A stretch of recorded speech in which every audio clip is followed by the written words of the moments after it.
Colin Wolf from Dakota Plains Ag Center in Napa Junction in Beardsley, South Dakota. This video will yield 5 minutes of your time. Today we're going to talk about information overload and two types of market analysis. There are two things that are essential in marketing a commodity: execution and timing. Why? Because the market does not always allow for a profitable sale, so one needs to be ready when it does to pull the trigger. So, one quick reference to my last video on the bid and the ask and the offers.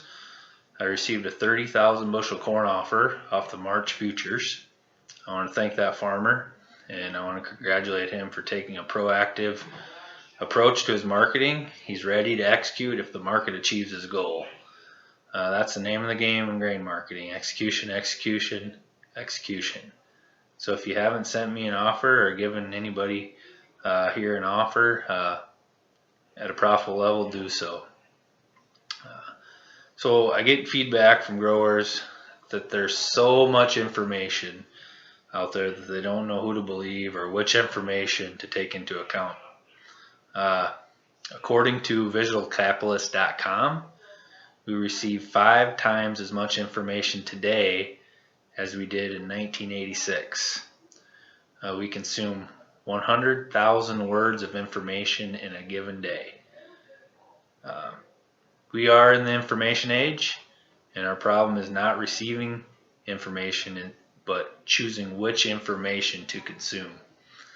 So when it comes to market information or market analysis, there are two schools of analysis. There's fundamental and there's technical analysis. So fundamental analysis focuses on the economic forces of supply and demand, and those causes on supply and demand that causes prices to move higher, lower, or stay the same. In grain markets, supply is focused around production, yield, planted acres, imports, and carryouts. Weather strongly influences crop size and supply also. Demand in grain markets focus on exports, feed, and milling grind, along with stocks and use ratios. The fundamentals follow closely to the laws of supply and demand. In simplest terms, a high supply will equal a low price, and a high demand with a low supply will equal a high price. Technical analysis is the study of market action, primarily uses charts for the purpose of forecasting future price trends. Technical analysis assumes 3 premises. 1, market action discounts everything. So you hear about, hey, this is already worked into the market. 2, prices move in trends. So a lot of times you'll hear technicians talk about the trend is upward or it's downward. And then 3, it assumes history repeats itself. So they look at charts historically. If you hear an analyst talk about price support or price resistance, he is most likely following a technical approach to his marketing. So it's good to know the difference between fundamental and technical, especially if you're paying for information, which many farmers pay for information. Maybe it's good to ask your source, wherever you're getting your information, if they rely upon a technical or a fundamental analysis.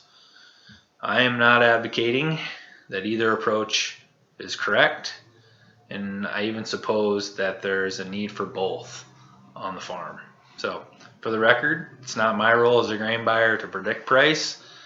I will say that in a commercial elevator business, as an industry, we focus more on the supply and demand side of analysis or the fundamental side.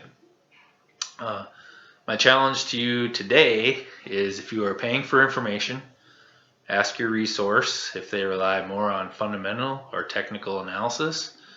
And then 2, does this information help you execute or pull the trigger? Or does it just give you information overload and make you more confused? The source of my definitions for fundamental and technical analysis came from John Murphy's book, Technical Analysis of the Financial Markets. If you found value in this video, please share it with a peer. Thanks for watching.